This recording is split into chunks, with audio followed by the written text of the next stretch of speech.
यथार्थ मोक्ष।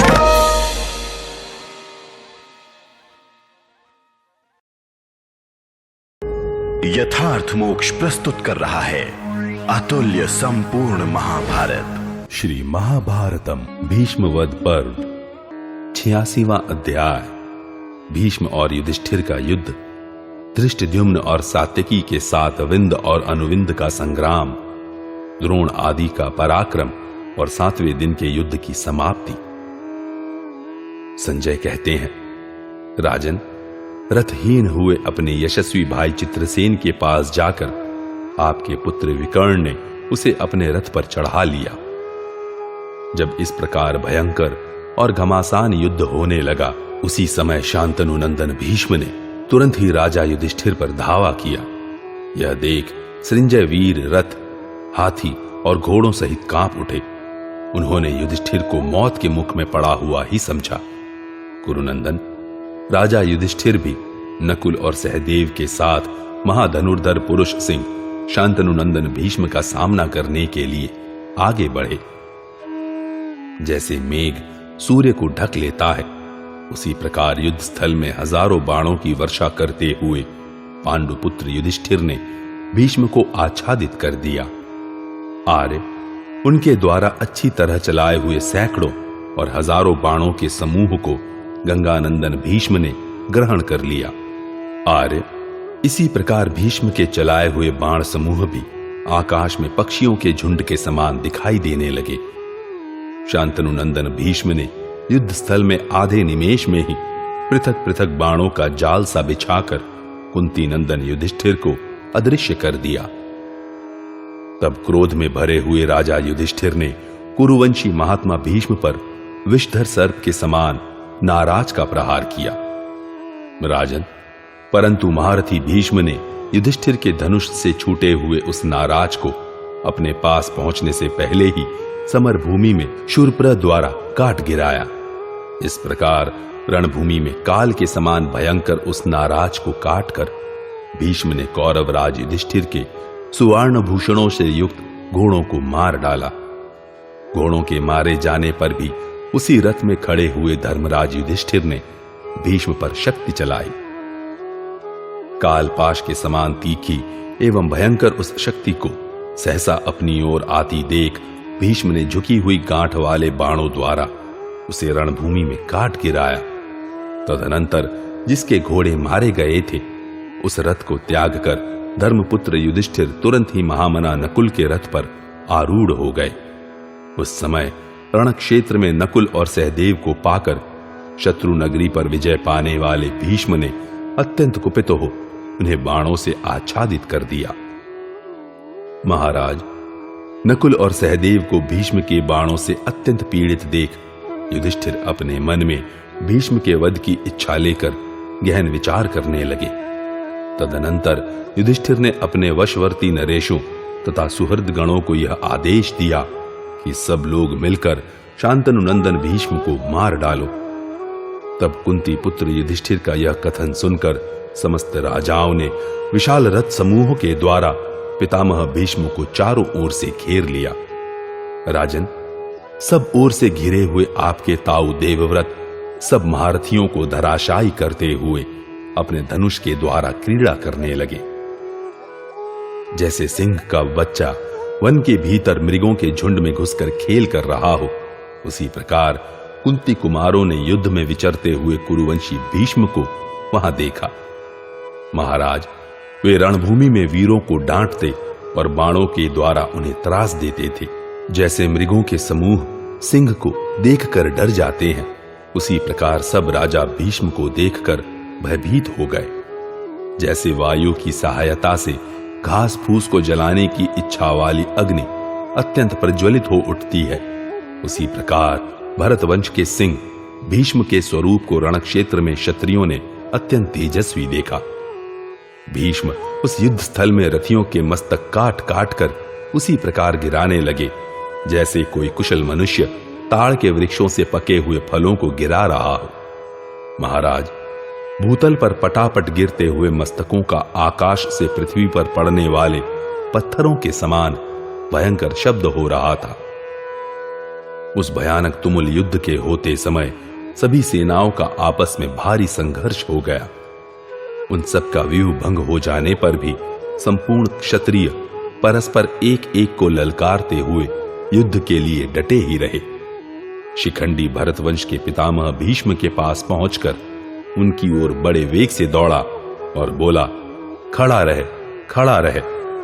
किंतु भीष्म ने शिखंडी के स्त्रीत्व का चिंतन करके युद्ध में उसकी अवहेलना कर दी और सृंजय वंशी क्षत्रियों पर क्रोधपूर्वक आक्रमण किया। तब सृंजय गण उस महायुद्ध में हर्ष और उत्साह से भरे हुए भीष्म को देखकर शंख ध्वनि के साथ नाना प्रकार से सिंहनाद करने लगे।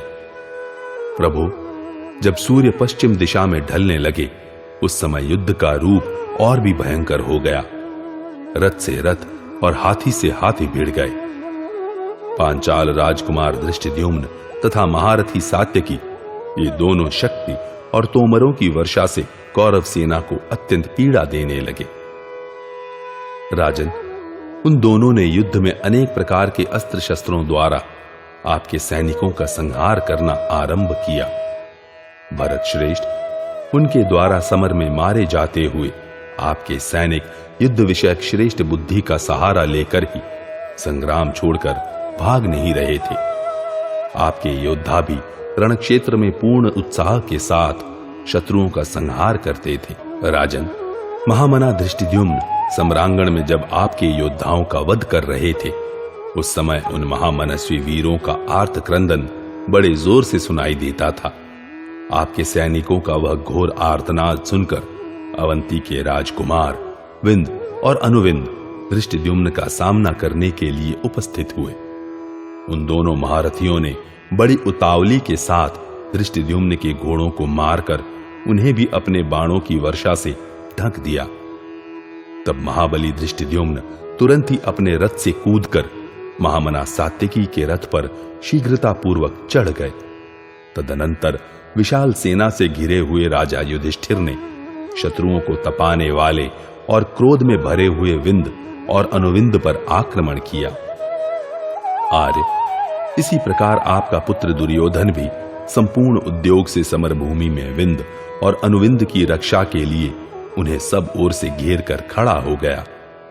क्षत्रिय शिरोमणि अर्जुन भी अत्यंत कुपित होकर क्षत्रियों के साथ संग्राम भूमि में उसी प्रकार युद्ध करने लगे जैसे वज्रधारी इंद्र असुरों के साथ करते हैं। आपके पुत्र का प्रिय करने वाले द्रोणाचार्य भी युद्ध में कुपित होकर समस्त पांचालों का विनाश करने लगे, मानो आग रुई के ढेर को जला रही हो। प्रजानाथ, आपके दुर्योधन आदि पुत्र रणक्षेत्र में भीष्म को घेरकर पांडवों के साथ युद्ध करने लगे। भारत, तदनंतर जब सूर्यदेव पर संध्या की लाली छाने लगी तब राजा दुर्योधन ने आपके सभी योद्धाओं से कहा, जल्दी करो। फिर तो वे सब योद्धा वेग से युद्ध करते हुए दुष्कर पराक्रम प्रकट करने लगे। उसी समय सूर्य अस्ताचल को चले गए और उनका प्रकाश लुप्त हो गया। इस प्रकार संध्या होते होते क्षण भर में रक्त के प्रवाह से परिपूर्ण भयानक नदी बह चली और उसके तट पर गीदड़ों की भीड़ जमा हो गई। भैरव रव फैलाने वाली अमंगलमय सियारनों तथा भूतगणों से व्याप्त होकर वह युद्ध का मैदान अत्यंत भयानक हो गया। चारों ओर राक्षस, पिशाच तथा अन्य मांसाहारी जंतु सैकड़ों और हजारों की संख्या में दिखाई देने लगे। तदनंतर अर्जुन राजा दुर्योधन के पीछे चलने वाले सुशर्मा आदि को सेना में पराजित करके अपने शिविर को चले गए तथा सेना से घिरे हुए कुरुकुल नंदन राजा युधिष्ठिर भी दोनों भाई नकुल सहदेव के साथ रात में अपने शिविर में पधारे। राजेंद्र, तब भीमसेन भी दुर्योधन आदि रथियों को युद्ध में जीतकर अपने शिविर को लौट गए। राजा दुर्योधन भी महायुद्ध में शांतनु नंदन भीष्म को घेरकर तुरंत ही अपने शिविर को लौट गया। द्रोणाचार्य, अश्वत्थामा, कृपाचार्य, शल्य तथा यदुवंशी कृतवर्मा ये सारी सेना को घेरकर अपने शिविर की ओर चल दिए। राजन, इसी प्रकार सात्यकी और द्रुपद कुमार धृष्टद्युम्न भी युद्ध में अपने योद्धाओं को घेरकर शिविर की ओर प्रस्थित हुए। शत्रुओं को संताप देने वाले महाराज, इस प्रकार रात के समय आपके योद्धा पांडवों के साथ अपने अपने शिविर में लौट आए।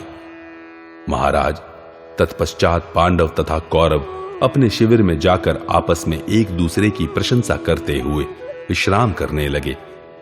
तदनंतर उभय पक्ष के शूरवीरों ने सब और सैनिक गुल्मों को नियुक्त करके विधिपूर्वक अपने अपने शिविरों की रक्षा की व्यवस्था की।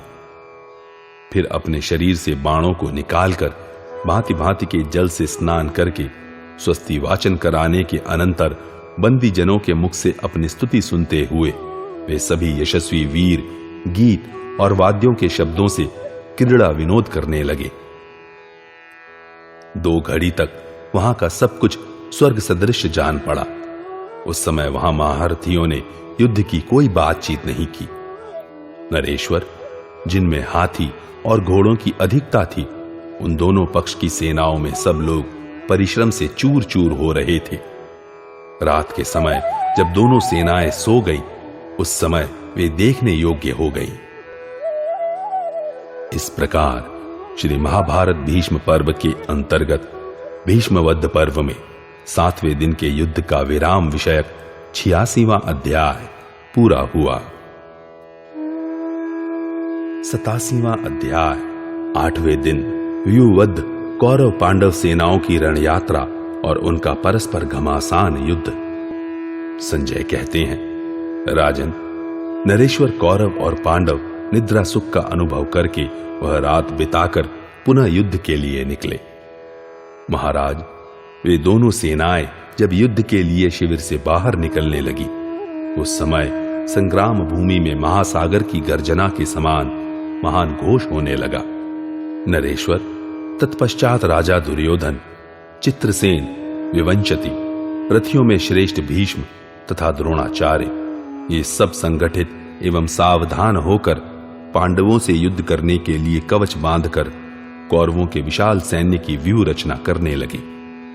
प्रजानाथ, आपके ताऊ भीष्म ने समुद्र के समान विशाल एवं भयंकर महाव्यूह का निर्माण किया, जिसमें हाथी, घोड़े आदि वाहन उत्ताल तरंगों के समान प्रतीत होते थे। शांतनुनंदन भीष्म संपूर्ण सेनाओं के आगे आगे चले। उनके साथ मालवा, दक्षिण प्रांत तथा अवंती देश के योद्धा थे। उनके पीछे पुलिंद, पारद, शूद्रक तथा मालव देशीय वीरों के साथ प्रतापी द्रोणाचार्य थे। ब्रजेश्वर, द्रोण के पीछे मागध, कलिंग और पिशाच सैनिकों के साथ प्रतापी राजा भगदत्त जा रहे थे, जो बड़े सावधान थे। प्राग ज्योतिषपुर नरेश के पीछे कौशल देश के राजा बृहद्दोल थे, जो मेकल, कुरुविंद तथा त्रिपुरा के सैनिकों के साथ थे। बृहद्दोल के बाद शूरवीर त्रिगर्त थे, जो प्रस्थला के अधिपति थे। उनके साथ बहुत से कामबोज और सहस्त्रों यवन योद्धा थे। भारत, त्रिगर्त के पीछे वेगशाली वीर अश्वत्थामा चल रहे थे, जो अपने सिंहनाद से समस्त धरातल को निनादित कर रहे थे। अश्वत्थामा के पीछे संपूर्ण सेना तथा भाइयों से घिरा हुआ राजा दुर्योधन चल रहा था। दुर्योधन के पीछे शरद्वान के पुत्र कृपाचार्य चल रहे थे। इस प्रकार यह सागर के समान महाव्यूह युद्ध के लिए प्रस्थान कर रहा था। प्रभु, उस सेना में बहुत सी पताकाएं और श्वेत छत्र शोभा पा रहे थे। विचित्र रंग के बहुमूल्य बाजूबंद और धनुष सुशोभित होते थे। राजन, आपके सैनिकों का वह महाव्यूह देखकर महारथी युधिष्ठिर ने तुरंत ही सेनापति धृष्टद्युम्न से कहा, महाधनुर्धर द्रुपद कुमार, देखो, शत्रु सेना का व्यूह सागर के समान बनाया गया है। तुम भी उसके मुकाबले में शीघ्र ही अपनी सेना का व्यूह बना लो। महाराज, तदनंतर क्रूर स्वभाव वाले धृष्टद्युम्न ने अत्यंत दारुण श्रृंगाटक के आकार वाला व्यूह बनाया, जो शत्रु के व्यूह का विनाश करने वाला था। उसके दोनों श्रृंगों के स्थान में भीमसेन और महारथी सात्यकी कई हजार रथियों, घुड़सवारों और पैदलों के साथ मौजूद थे। भीमसेन और सात्यकी के बीच में, यानी उस व्यूह के अग्रभाग में, नरश्रेष्ठ श्वेतवाहन अर्जुन खड़े हुए, जिनके सारथी साक्षात भगवान श्री कृष्ण थे। मध्य देश में राजा युधिष्ठिर तथा माद्री कुमार पांडुनंदन नकुल सहदेव थे। इनके बाद सेना सहित अनेक महाधनुर्धर नरेश खड़े थे, जो व्यूह शास्त्र के पूर्ण विद्वान थे। उन्होंने उस व्यूह को प्रत्येक अंग और उपांग से परिपूर्ण किया था। उस व्यूह के पिछले भाग में अभिमन्यु, महारथी विराट, हर्ष में भरे हुए द्रौपदी के 5 पुत्र तथा राक्षस घटोत्कच विद्यमान थे। भरत नंदन इस प्रकार अपनी सेना के इस महाव्यूह का निर्माण करके युद्ध की कामना और विजय की अभिलाषा रखने वाले शूरवीर पांडव समर भूमि में खड़े थे। उस समय रणभेरियां बज रही थीं। उनके निर्मल शब्दों से मिली हुई शंख ध्वनियां तथा गर्जन से, ताल ठोंकने और उच्च स्वर से पुकारने आदि के शब्दों से संपूर्ण दिशाएं गूंज उठी थी। राजन, तदनंतर समस्त शूरवीर समर भूमि में पहुंचकर परस्पर एक दूसरे को एकटक नेत्रों से देखने लगे। नरेंद्र, पहले उन योद्धाओं ने एक दूसरे के नाम ले लेकर पुकार पुकार कर युद्ध के लिए परस्पर आक्रमण किया। तत्पश्चात आपके और पांडवों के सैनिक एक दूसरे पर अस्त्रों द्वारा आघात प्रत्याघात करने लगे। उस समय उनमें अत्यंत भयंकर घोर युद्ध होने लगा। भारत उस समय युद्ध में तीखे नाराज नामक बाण इस प्रकार पड़ते थे, मानो मुख फैलाए हुए भयंकर नाग झुंड के झुंड गिर रहे हों। राजन, तेल की धोई चमचमाती हुई तीखी शक्तियां बादलों से गिरने वाली कांतिमती बिजलियों के समान सब ओर गिर रही थीं। सुवर्ण भूषित निर्मल लोह पत्र से जड़ी हुई सुंदर गदाएं पर्वत शिखरों के समान वहां गिरती दिखाई देती थी। भारत स्वच्छ आकाश के सदृश खड़ग और 100 चंद्राकार चिन्हों से विभूषित ऋषभ चर्म की विचित्र ढालें दृष्टिगोचर हो रही थी। राजन, रणभूमि में गिराई जाती हुई वे सब की सब तलवारें और ढालें बड़ी शोभा पा रही थीं। नरेश्वर, दोनों पक्षों की सेनाएं समर भूमि में एक दूसरी से जूझ रही थीं। उस समय परस्पर युद्ध के लिए उद्यत हुई देव सेना और दैत्य सेना के समान उनकी शोभा हो रही थी। वे कौरव पांडव सैनिक सब ओर सम्रांगण में एक दूसरे पर धावा करने लगे। रथी अपने रथों को तुरंत ही उस महायुद्ध में दौड़ा कर ले आए। श्रेष्ठ नरेश रथ के जुओं से जुए भिड़ाकर युद्ध करने लगे। भरत श्रेष्ठ संपूर्ण दिशाओं में परस्पर जूझते हुए दंतार हाथियों के दांतों के आपस में टकराने से उनमें धूम सहित अग्नि प्रकट हो जाती थी। कितने ही हाथी सवार प्रासों से घायल होकर पर्वत शिखर से गिरने वाले वृक्षों के समान सब ओर हाथियों की पीठों से गिरते दिखाई देते थे। बगनखों एवं प्रासों द्वारा युद्ध करने वाले शूरवीर पैदल सैनिक एक दूसरे पर प्रहार करते हुए विचित्र रूपधारी दिखाई देते थे। इस प्रकार कौरव तथा पांडव सैनिक रणक्षेत्र में एक दूसरे से भिड़कर नाना प्रकार के भयंकर अस्त्रों द्वारा विपक्षियों को यमलोक पहुंचाने लगे। इतने ही में शांतनु नंदन भीष्म अपने रथ की गरगराहट से संपूर्ण दिशाओं को गुजाते और धनुष की टंकार से लोगों को मूर्छित करते हुए समर भूमि में पांडव सैनिकों पर चढ़ आए। उस समय धृष्टद्युम्न आदि पांडव महारथी भी भयंकर नाद करते हुए युद्ध के लिए सन्नद्ध होकर उनका सामना करने को दौड़े। भरत नंदन, फिर तो आपके और पांडवों के योद्धाओं में परस्पर घमासान युद्ध छिड़ गया।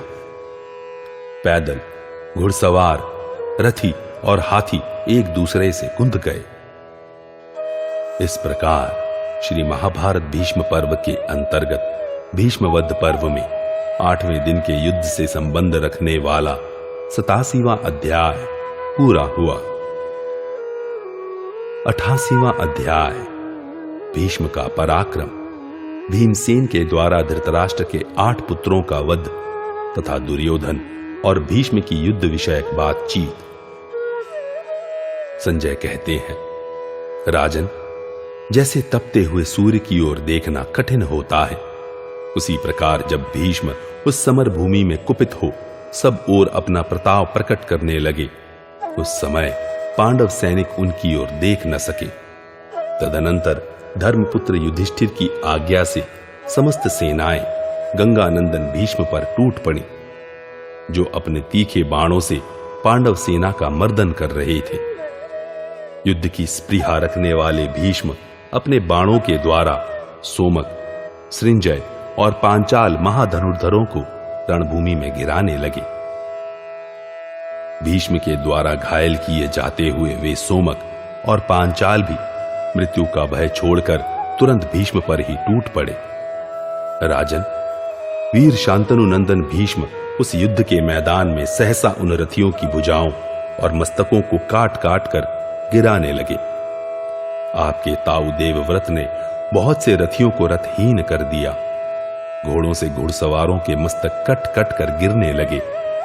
महाराज, हमने देखा भीष्म के अस्त्र से मूर्छित हो बहुत से पर्वताकार गजराज रणभूमि में पड़े हैं और उनके पास कोई मनुष्य नहीं है। प्रजानाथ, उस समय वहां रथियों में श्रेष्ठ महाबली भीमसेन के सिवा पांडव पक्ष का कोई भी वीर भीष्म के सामने नहीं ठहर सका। वे ही युद्ध में भीष्म का सामना करते हुए उन पर अपने बाणों का प्रहार कर रहे थे। भीष्म और भीमसेन में युद्ध होते समय संपूर्ण सेनाओं में भयंकर कोलाहल मच गया और पांडव हर्ष में भरकर जोर जोर से सिंहनाद करने लगे। जिस समय युद्ध में वह जनसंहार हो रहा था, उसी समय राजा दुर्योधन अपने भाइयों से घिरा हुआ वहां आ पहुंचा और भीष्म की रक्षा करने लगा। इसी समय रथियों में श्रेष्ठ भीमसेन ने भीष्म के सारथी को मार डाला। फिर तो उनके घोड़े उस रथ को लेकर रणभूमि में चारों ओर दौड़ने लगे। राजेंद्र, भयंकर पराक्रमी भीमसेन युद्ध में सब ओर विचरने लगे। उस समय आपके पुत्र सुनाभ ने भीमसेन पर धावा किया और उन्हें 7 तीखे बाणों से बींध डाला। भारत, तब भीमसेन ने भी अत्यंत कुपित होकर झुकी हुई कांट वाले शूरप्र नामक बाण से शीघ्र ही सुनाभ का सिर काट दिया। उस तीखे शूरप्र से मारा जाकर वह पृथ्वी पर जा गिरा। महाराज, आपके उस महारथी पुत्र के मारे जाने पर उसके साथ रणवीर भाई जो वहीं मौजूद थे, भीमसेन का यह अपराध सहन न कर सके। आदित्य केतु, बहावशी, कुंडधार, महोदर, अपराजित, पंडितक और अत्यंत दुर्जय वीर विशालाक्ष, ये 7 शत्रुमर्दन भाई विचित्र वेशभूषा से सुसज्जित हो विचित्र कवच और ध्वज धारण किए संग्राम भूमि में युद्ध की इच्छा से पांडुपुत्र भीमसेन पर टूट पड़े। जैसे वृत्र विनाशक इंद्र ने नमूची नामक दैत्य पर प्रहार किया था, उसी प्रकार महोदर ने समर भूमि में अपने वज्र सरीखे 9 बाणों से भीमसेन को घायल कर दिया। महाराज, आदित्य केतु ने 70, वहावशी ने 5, कुंडधार ने 90, विशालाक्ष ने 5 और अपराजित ने महारथी महाबली भीमसेन को पराजित करने के लिए उन्हें बहुत से बाणों द्वारा पीड़ित किया। पंडितक ने उस युद्ध में 3 बाणों से भीमसेन को घायल कर दिया। तब भीमसेन उस रण क्षेत्र में शत्रुओं द्वारा किए हुए प्रहार को सहन न कर सके। उन शत्रुसूदन वीर ने बाएं हाथ से धनुष को अच्छी तरह दबाकर झुकी हुई गांठ वाले बाण से समर भूमि में आपके पुत्र अपराजित का सुंदर नासिका से युक्त मस्तक काट डाला। भीमसेन से पराजित हुए अपराजित का मस्तक धरती पर जा गिरा। तत्पश्चात भीमसेन ने एक दूसरे भल्ल के द्वारा सब लोगों के देखते देखते महारथी कुंडधार को यमराज के लोक में भेज दिया। भरतनंदन, तब अमेय आत्मबल से संपन्न भीम ने समर भूमि में पुनः एक बाण का संधान करके उसे पंडितक की ओर चलाया। जैसे काल प्रेरित सर्प किसी मनुष्य को शीघ्र ही डसकर लापता हो जाता है, उसी तरह वह बाण पंडितक की हत्या करके धरती में समा गया।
यथार्थ मोक्ष।